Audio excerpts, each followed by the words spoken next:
Hi, and welcome to today's Monday Musing. I've been thinking a lot about roller coaster relationships because of a couple of people that I've been in conversation with recently. And I realized that although I've been talking a lot about romantic relationships, and that is where we think of most roller coaster relationships occurring, I realize that the dynamics of a roller coaster relationship can occur in other places. And so I want to chat a little bit about places where romance is not involved, but mistreatment, manipulation, control, and intimidation are used. And that is both the church and the school, classroom, and the workplace. Now, it's been a while, so I'm not going to talk too much about the school classroom, but all three places have something in common, and that is there's a person who's in charge, who's in authority, who's well respected, and uses their position of authority to bully, intimidate, control, and manipulate the persons underneath them.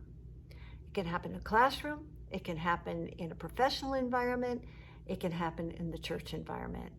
Personally, I've experienced it in both the church environment and in the workplace, where my boss in the workplace, I would watch my boss, because they don't want to pay unemployment, manipulate, intimidate, and bully people until they quit on their own and found another job.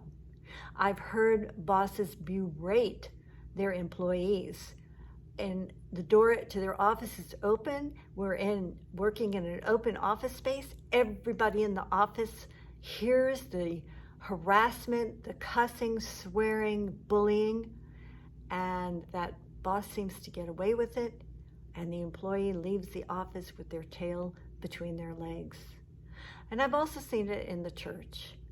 In the 70s, I was in a church that had embraced what was called the shepherding movement. What did that look like?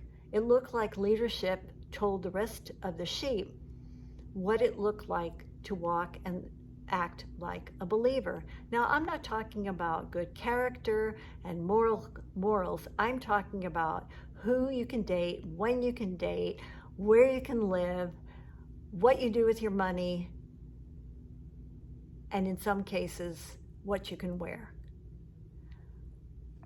When a pastor, as in this case, stands up and preaches that you should do whatever your leadership asks you to do, because they are leadership, and if they lead the sheep to the edge of a cliff and jump, the sheep should jump too. Or they tell the sheep to jump, the sheep should jump without question.